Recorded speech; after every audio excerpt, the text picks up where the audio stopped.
जय हिंद दोस्तों, इस वीडियो में समझेंगे ब्रेन के बारे में। ब्रेन के ऊपर कौन सी हड्डी होती है, इसके नीचे कौन कौन झिल्ली होती है, तीनों झिल्लियों को मिलाने पर कौन सी झिल्ली बनती है, इस झिल्ली में बैक्टीरिया लग जाने से कौन सा रोग होता है, सब के सब इस वीडियो में समझेंगे। सबसे पहले देखते हैं एक क्रेनियम की हड्डी। हमारे ब्रेन के सबसे बाहरी जो आवरण होता है यही क्रेनियम का हड्डी होता है। यह क्रेनियम की हड्डी कैल्शियम और फॉस्फेट से मिलकर बना होता है, इसलिए ब्रेन का सबसे मजबूत हड्डी होता है। इस क्रेनियम की हड्डी के अंदर संख्या में 8 गो हड्डी पाई जाती है और प्रकार में 6 प्रकार की हड्डी पाई जाती है। सबसे पहले देखेंगे क्रेनियम की हड्डी में कौन कौन हड्डी कहाँ पाई जाती है। सबसे पहले ध्यान दो, यह जो होता है फ्रंटल, फिर होता है पीछे ऑक्सीपिटल, फिर होता है प्राइटल, फिर इस कान के ऊपर टेम्पोरल एक यहाँ होता है, टेम्पोरल एक यहाँ होता है, एक होता है एथेनोइड, एक होता है स्फेनोइड। टोटल संख्या में 8 और प्रकार में 6 होती है। हमारे ब्रेन को सुरक्षा करने का सबसे पहले काम करता है क्रेनियम का हड्डी, क्योंकि यह सबसे मजबूत हड्डी होती है। अगर कोई इंसान हल्का सी मार दिया तो ये क्रेनियम का हड्डी उस चोट को बर्दाश्त कर जाता है, लेकिन वही इंसान जोर से मार दिया तो क्रेनियम की हड्डी फट जाता है, जिसके कारण ब्लड बाहर गिरने लगता है। अगर और खींच के मार दिया तो क्रेनियम का हड्डी फटने के बाद ये 3 प्रकार की झिल्ली होती है। अगर इन तीनों झिल्लियों पर ज्यादा चोट आ जाएगा इंसान का तुरंत मृत्यु हो जाता है। इस क्रेनियम की हड्डी के बाद 3 प्रकार की झिल्ली होती है। यह तीनों झिल्ली हमारे ब्रेन को सुरक्षा करती है। सबसे पहले देखेंगे यह जो झिल्ली होती है, ये झिल्ली का नाम होता है डूरा मैटर। यह झिल्ली होती है, ये झिल्ली का नाम होता है एर्कनोइड। यह झिल्ली होती है, ये झिल्ली का नाम होता है पायामीटर। जब यह तीनों झिल्ली आपस में मिल जाती है तो इनको बोलते हैं मेनिंजिस, इनको बोलते हैं मेनिंजिस। इन तीनों झिल्लियों के अंदर सेरेब्रो एस्पाइनल द्रव्य भरा जाता है। सेरेब्रो एस्पाइनल द्रव्य भरा जाता है क्योंकि यह द्रव्य हमारे ब्रेन को सुरक्षा करती है। अगर यह तीनों झिल्ली न रहे तो हमारा ब्रेन जो होगा, अगर जैसे हिलाएंगे तब ब्रेन आपस में क्या करेगा, टकराएगा। तो जैसे टकराएगा तब ब्रेन पर क्या आएगा, चोट। आज जैसे ब्रेन पर चोट आएगा तो इंसान का मृत्यु हो जाएगा। भगवान जी जो बनाए हैं ब्रेन को बहुत सोच समझ के बनाए हैं, क्योंकि ध्यान दो ये जो झिल्ली होती है इनके भी बीच में होती है द्रव्य,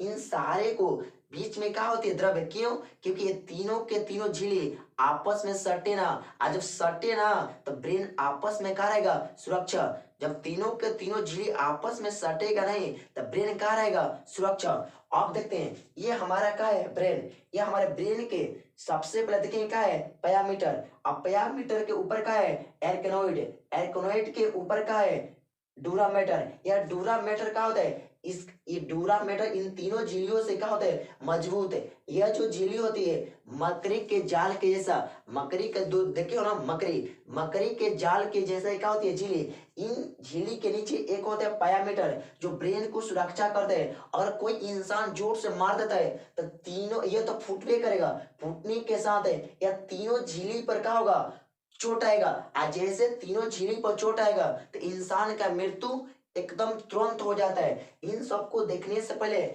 यहाँ देखेंगे तो ये तीनों झिल्ली को जो मिलाते हैं तो मेनिंजिस बोलते हैं।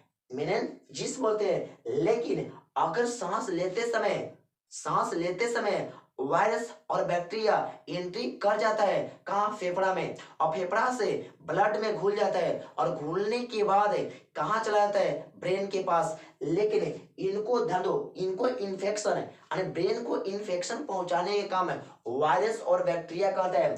जो बैक्टीरिया है जिसका नाम होता है स्ट्रेप्टोकोकस, जो बैक्टीरिया है उस बैक्टीरिया का नाम है स्ट्रेप्टोकोकस, और जो वायरस है उस वायरस का नाम है पोलियो इरेक्टो वायरस। ये दोनों के कारण हमारे ब्रेन में इन्फेक्शन हो जाता है, जिस इन्फेक्शन का नाम होता है मेनिंजाइटिस। जिस इंसान का मेनिंजाइटिस हो जाता है उनके ब्रेन के अंदर अत्यधिक दर्द होता है और दर्द से क्या होता है, परेशान होता है और यह दर्द लंबे समय तक जारी होता है। लेकिन आप समझिएगा, ये जो मेनिंजाइटिस रोग होता है ये 5 साल के जो बच्चा यानी 5 से 6 साल का होता है उसमें अत्यधिक होता है। ये अडल्ट में भी होता है और छोटे बच्चा में अधिक होता है, जिसके कारण उनके ब्रेन में सूजन हो जाते हैं यानी ब्रेन फूलना धीरे धीरे प्रारंभ करता है और लंबे समय तक रहता है और ब्रेन के अंदर अत्यधिक दर्द होता है, जिसके कारण वो बच्चा अत्यधिक परेशान हो जाता है। आप देखेंगे यह सेरेब्रोस्पाइनल जो द्रव्य है इनका मेन काम क्या होता है, जैसे हम भोजन ग्रहण किए तो भोजन से क्या मिला, न्यूट्रिएंट। आज जो न्यूट्रिएंट मिला सारे के सारे ब्लड के अंदर घुला हुआ है। यह ब्लड नसों के द्वारा ये ब्रेन के पास पहुंचेगा। अब ब्रेन के पास पहुंचने के बाद यह ब्रेन के जो भी पोषक तत्वों का जरूरत होगा वो ब्रेन लेगा और यहाँ घूमेगा। और घूमने के बाद जो भी खराब पदार्थ होगा वो ब्लड के द्वारा बाहर आ जाएगा और न्यूट्रिएंट इसके पास चला जाएगा, इसके पास चला जाएगा। सेरेब्रोस्पाइनल द्रव्य का कार्य होता है पोषक तत्वों को ब्रेन के पास पहुंचाना, पोषक तत्वों को ब्रेन के पास पहुंचाना और ब्रेन में हानिकारक पदार्थों को, ब्रेन से हानिकारक पदार्थों को बाहर निकालना। ये हमारे सेरेब्रोस्पाइनल द्रव्य का काम होता है, सेरेब्रोस्पाइनल द्रव्य का काम होता है। आप देखते हैं यह सेरेब्रोस्पाइनल द्रव्य ये तीनों झिल्लियों को सटने से बचाता है। अगर यह सेरेब्रोस्पाइनल द्रव्य ना होगा तो तीनों झिल्ली आपस में सट जाएगा और जब आपस में सट जाएगा तो इंसान का बचना भी क्या हो जाता है, मुश्किल। इसीलिए सेरेब्रोस्पाइनल द्रव्य इन तीनों झिल्लियों के बीच डिस्टेंस बनाए रखने का कार्य करता है, जिसके कारण ब्रेन एकदम हेल्दी होता है और मनुष्य अपना कार्य बहुत अच्छे ढंग से कर सकता है। अगर जिस इंसान में अगर मेनिंजाइटिस बीमारी हो जाए तो उस इंसान में लंबे समय तक दर्द होता है, उस दर्द को इग्नोर नहीं करना चाहिए, जाकर ब्रेन यानी ब्रेन स्कैन होता है उस ब्रेन स्कैन को कराना चाहिए और जिसके कारण यह रोग पता चल जाएगा और जिससे पता चल जाएगा तो उसका इलाज होता है। जय हिंद दोस्तों, आज के लिए नहीं, अब नेक्स्ट वीडियो में समझेंगे ब्रेन के बारे में।